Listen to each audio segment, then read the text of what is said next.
Kalau kita sudah mempunyai kemampuan ilmu agama yang matang dalam segala segi, maka konflik itu insya Allah bisa kita hindari. Karena kalau istrinya ini mempunyai ilmu agama yang matang, dia akan dengan mudah diberikan pengarahan oleh suaminya. Litaskunu ilaiha wa ja'ala bainakum mawaddata wa rahmah. Dengan kasih sayang dan dengan rahmah. Rahmah adalah bagaimana? Mengasihi, memberikan pengarahan dengan baik. Jangan dengan membentak atau dengan kasar pada saat memberikan pengarahan kepada istrinya.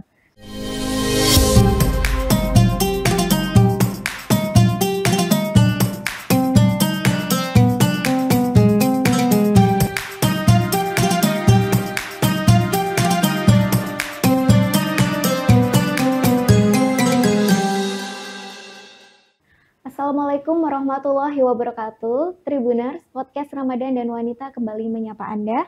Tentunya menghadirkan diskusi yang menarik dengan narasumber yang istimewa. Kali ini bersama saya Vika Ayu. Tribuners, kali ini kita akan membahas seputar keluarga, kehidupan rumah tangga, dan juga hubungan anak serta orang tua. Kita tahu bahwa dalam Islam perhatian terhadap istri dan orang tua itu memiliki kedudukan yang sama gitu ya, dan juga sama-sama pentingnya, dan keduanya diberikan hak yang besar dalam kehidupan seorang muslim. Nah, lalu seperti apa sih prinsip yang mengatur perhatian terhadap istri dan orang tua dalam Islam? Nah, untuk menjawab pertanyaan tersebut, mari kita diskusikan bersama dengan narasumber istimewa kita. Telah hadir di studio Tribun Jatim Network, Ustazah Nurhinda Mujib. Beliau merupakan pengasuh Pondok Pesantren Putri Al-Hosini Buduran Sidoarjo dan sekaligus dosen Institut Agama Islam Pondok Pesantren Putri Al-Hosini Buduran Sidoarjo, mengambil jurusan ilmu tafsir Al-Quran. Selamat datang di studio Tribun Jatim Network, Bu Hinda. Terima kasih. Alhamdulillah pada kali ini ada kesempatan lagi untuk saya kita berdiskusi bersama tentang bagaimana bersosialisasi antara seorang suami dengan istri dan juga dengan orang tuanya. Karena ini memang merupakan topik yang sangat-sangat menarik untuk dibahas ya. Sehingga pada kali ini mudah-mudahan kita bisa mengambil manfaat dari diskusi kita pada kali ini. Amin, amin. Nah, ini Bu, mungkin untuk sebagai pengetahuan para tribuners, seperti apa sih Bu kewajiban seorang anak kepada orang tua, begitupun kewajiban seorang suami terhadap istri dan istri kepada suami. Awal kita membuka kali ini adalah kita membicarakan hal ini adalah dalam kacamata Islam. Otomatis karena yang menjadi rule kita adalah atau menjadi garis kita adalah Al-Quran dan hadis, maka dari itu kita berbicara atas nama dengan perspektif Al-Quran dan hadis. Nah, mungkin kita tidak terlalu asing ya kalau kita di dalam keseharian, bahkan pada saat akad nikah, nah itu biasanya disebutkan dalam khutbah nikah ya. Itu adalah ayat-ayat di mana merupakan patokan bagi muslim atau muslimah di saat menjalani rumah tangga.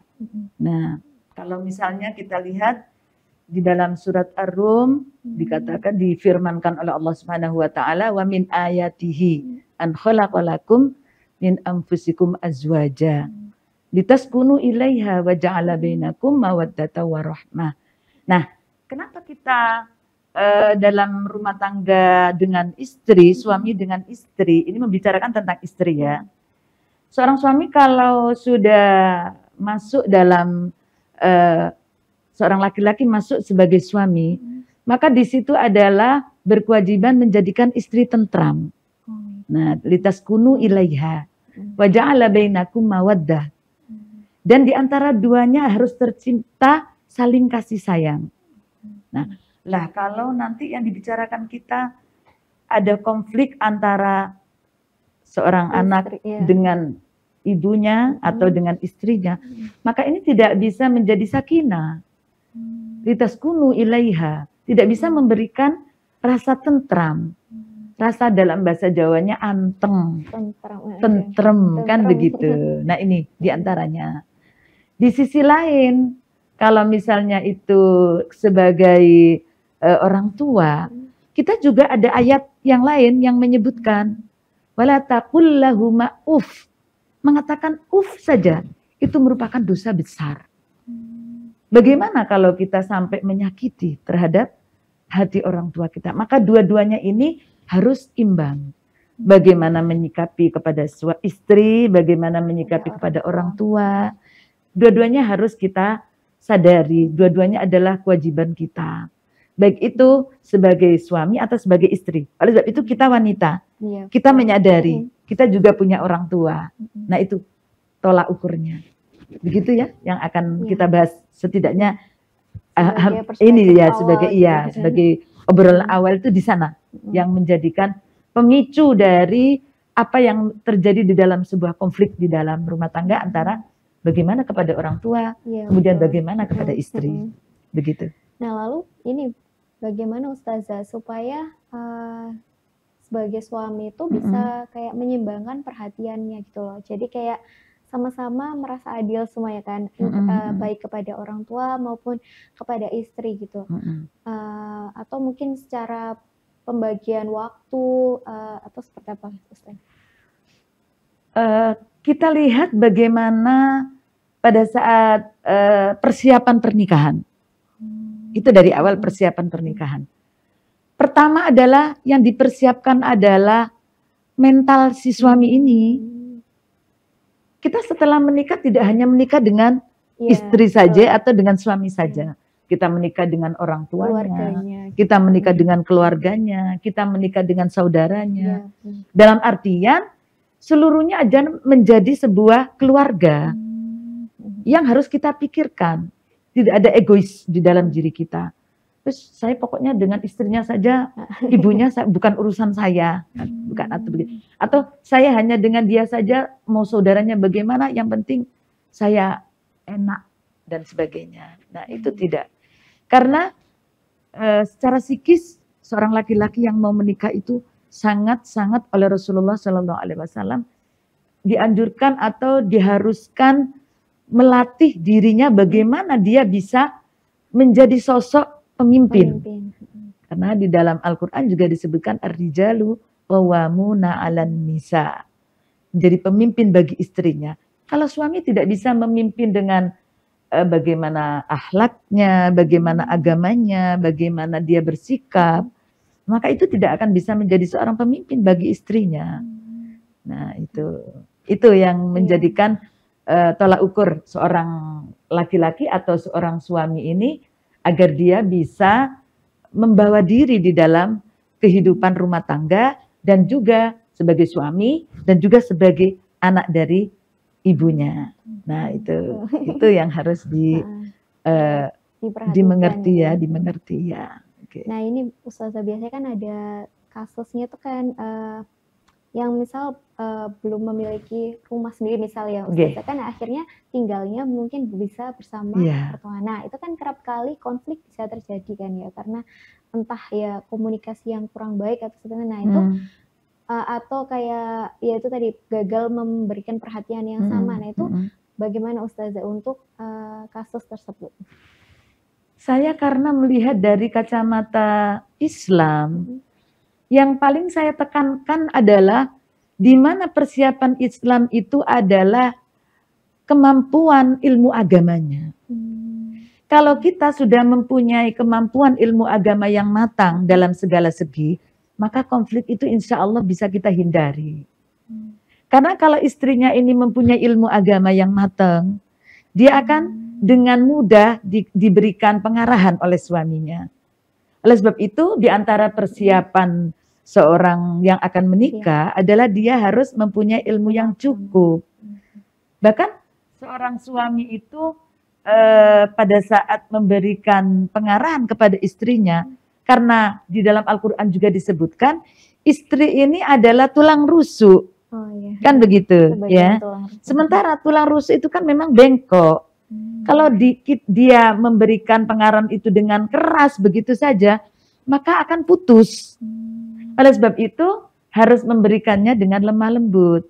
Litaskunu ilaiha wa ja'ala bainakum mawaddata wa rahmah. Dengan kasih sayang dan dengan rahmah. Rahmah adalah bagaimana mengasihi, memberikan pengarahan dengan baik.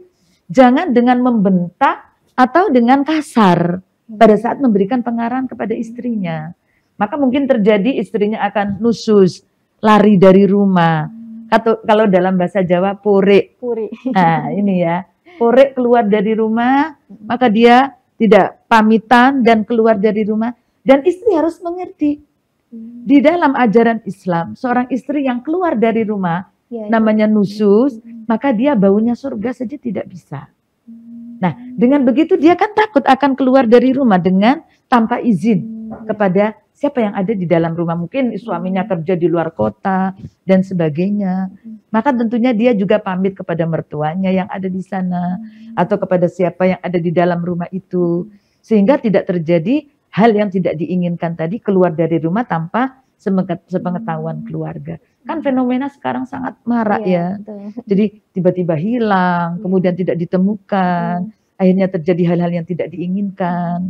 Nah, ini juga butuh teknik seorang suami itu di dalam memberikan pengarahan kepada istrinya. Karena kalau istri diberikan pengarahan dengan kasar, maka mungkin dia akan putus seperti tulang rusuk yang diceritakan di situ adalah berbentuk bengkok. Sehingga harus ditaskunu ilaiha wa ja'ala bainakum mawaddah warahmah. Jadi kalau ada orang yang mengatakan semoga samawa. Nah, itu memang benar-benar harus diperhatikan. Samawa itu dalam artian luas gitu ya. Mawaddata warahmah. Karena kalau pernikahan itu di awal mungkin diawali oleh cinta. Kemudian setelah setiap hari kita bertemu, kita juga tahu tidurnya bagaimana, tahu sifatnya bagaimana. Nah, ini yang timbul adalah rahmah kepada dia. Dia sudah mencucikan baju saya, dia sudah memasakkan saya. Bagaimana saya tidak kasih sayang kepada dia.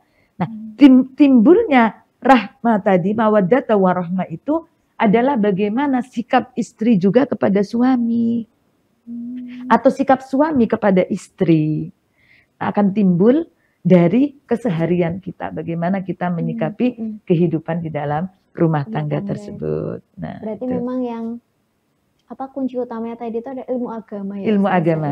Ya. Jadi dengan ilmu agama semua akan bisa teratasi. Sebuah konflik tidak akan pernah ada konflik yang berkepanjangan jika di antara keduanya ini mengerti tentang ilmu agama. Nah, itu. Nah, lalu ini ada Ustazah. Ada yang saya membaca kan ini surganya laki-laki itu ada pada seorang ibu. Nah, kemudian ketika sudah menikah, seorang anak perempuan itu surganya ada pada suaminya. Itu seperti apa, Ustaz? Begini. Di dalam sebuah hadis disebutkan pintu surga itu dibuka kepada istri. Lewat pintu manapun dipersilakan oleh Allah Subhanahu wa taala.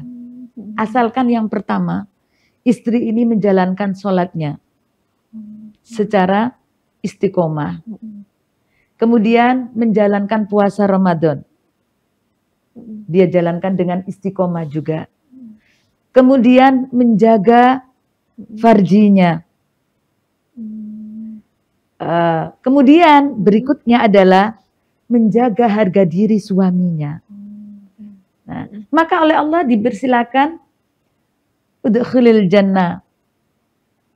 Dari pintu yang mana? Masuklah di pintu surga ini dimanapun pintu yang kamu inginkan. Min ayyi abwabil jannah syi'ti, kata Allah di dalam hadis Rasulullah Muhammad SAW. Maka di situ jelas istri ini surganya lewat pintu manapun, lewat di mana yang dia ingini. Dan itu diantaranya adalah walaupun dia sholat penuh, walaupun dia puasa penuh, tapi kalau kepada suami dia tidak taat, maka dia tidak bisa memilih pintu mana yang dia inginkan.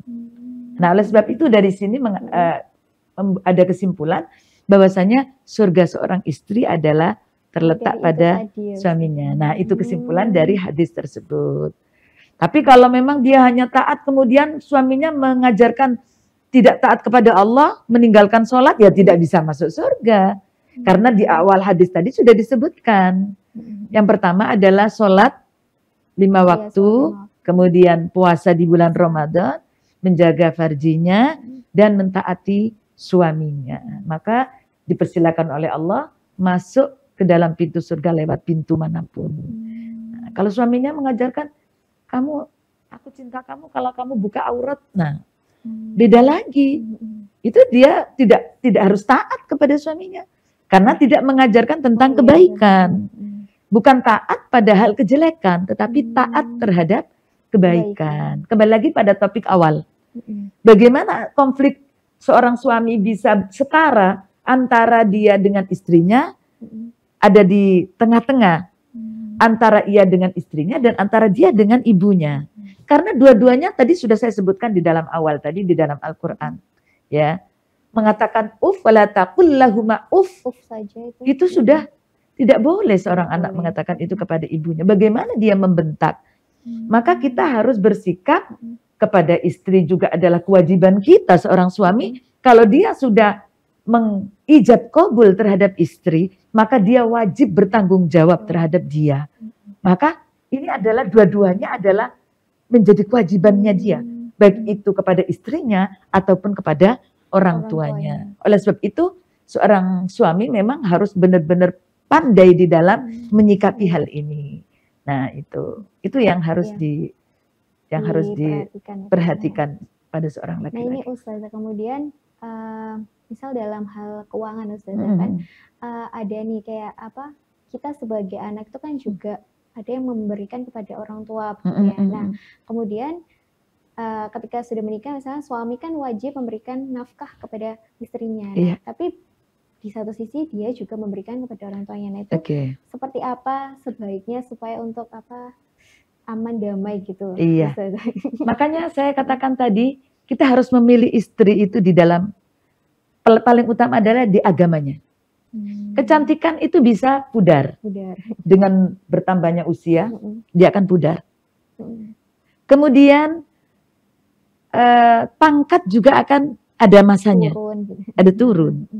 Tapi kalau agama, semakin dia kuat di dalam agamanya, semakin tua dia akan semakin sayang kepada pasangan. Karena kalau istri kita mengerti, dia akan memberikan itu kepada ibunya si suami. Karena dia sayang kepada suaminya, agar suaminya tidak sampai mengkhianati kepada orang tuanya. Justru dia yang akan menyuruh memberikan nafkahnya kepada orang tuanya. Tanpa diminta oleh suaminya, dia akan justru memberikan kepada dia yang berinisiatif kepada orang tuanya untuk memberikan kepada orang tuanya yang terlebih dahulu. Nah, makanya saya katakan tadi, agama adalah menjadi tolak ukur yang paling awal di mana kita mencari istri. Maka carilah istri yang mengerti tentang agama. Sehingga dia akan mengerti bahwa suaminya ini memang harus menghormati terhadap ibunya. Maka tanpa diberikan tanpa meminta suaminya, justru dia nanti yang akan menyuruh suaminya untuk tidak akan timbul yang namanya konflik yang terjadi seperti ini. Tapi di sisi lain ibunya juga mengerti agama juga. Bagaimana porsinya dia, karena si anak ini sekarang sudah punya tanggung jawab kepada istri. Mestinya dia tidak memberi lebih dari kemampuan si anak ini. Jangan seluruhnya diminta oleh ibunya. Karena ibu ini adalah diberikan pada saat ada kelebihan dari anak ini untuk diberikan rezeki itu kepada orang tuanya tadi. Dan itu tidak akan mungkin anak ini lupa dengan jasa seorang ibu kepada anaknya. Tidak akan pernah lupa. Oleh sebab itu, dalam perspektif Islam, ilmu agama adalah yang akan membimbing kita selamanya. Sehingga tidak akan terjadi konflik yang terjadi seperti fenomena yang ada antara mertua ataupun ibu ataupun dengan istri. Nah, itu saya kira. Lalu ini mungkin yang terakhir, Ustazah. Sejauh apa sih misalkan orang tua itu bukan ikut campur, maksudnya ikut masalah misalkan rumah tangga dari seorang anaknya. Maksudnya batasannya itu sampai mana Ustazah, sehingga kayak kan sudah mengetahui anaknya itu sudah menikah, itu batasnya seperti apa? Saya kira secara psikisnya orang tua itu pada saat anaknya izin untuk menikah, nah dia sudah harus siap. Setidaknya siap untuk ditinggalkan oleh si putranya ini dalam perhatian yang 100% yang dulunya. Nah ini pastilah akan berkurang. Nah ibu-ibu itu, seorang ibu harus sadar bahwasanya putranya ini sudah tidak lagi hanya milik dia. Nah itu yang harus diberikan pengertian kepada seorang ibu. Walaupun dia memang punya hak kepada putranya, tapi kita kan sadar bahwasanya sejak dia ijab kabul, dia punya tanggung jawab penuh kepada wanita yang sudah dia berikan mahar sebagai saksi bahwasanya dia bertanggung jawab terhadap kehidupannya dia, apalagi sampai punya putra atau putri momongan. Nah, ini seorang ibu harus diberikan pengertian juga bahwasanya putranya ini adalah sudah melalui jenjang yang sudah tidak lagi sebagai yang single milik dia sendiri, tetapi dia sudah punya istri di mana merupakan tanggung jawab daripada putranya tersebut, sehingga seorang ibu juga sadar bahwasanya sekarang tidak hanya milik dia. Nah, mungkin itu ya yang harus kita berikan pengertian ya. Karena dengan pengertian yang seperti itu, ibu ini akan sadar bahwasanya tidak serta-merta dia memerintah 100% untuk dirinya, karena dia kan sudah juga punya pasangan yang harus bertanggung jawab dengan ini. Nah, itu saya kira seperti itu ya. Itu untuk memberikan pengertian kepada kedua belah pihak agar tidak terjadi konflik di antara mereka berdua. Iya. Dan intinya ilmu agama yang menjadi tolak ukurnya. Baik Tribuners, mungkin sedikit kesimpulan diskusi kita pada hari ini bahwa Islam itu memang menekankan pentingnya perhatian terhadap orang tua dan istri. Seorang muslim yang baik harus menjaga keseimbangan antara perhatian kepada istri maupun kepada orang tua. Dan seperti yang Ustazah Nurhinda katakan tadi, bahwa ilmu agama menjadi pegangan yang penting dan kunci utama agar terhindar dari konflik-konflik yang ada. Terima kasih Ustazah Nurhinda sudah hadir di studio Tribun Jatim Network. Semoga teman-teman Tribuners dapat mengambil hal-hal positif dari diskusi kita hari ini ya. Terima kasih dan sampai jumpa pada podcast-podcast berikutnya. Assalamualaikum warahmatullahi wabarakatuh.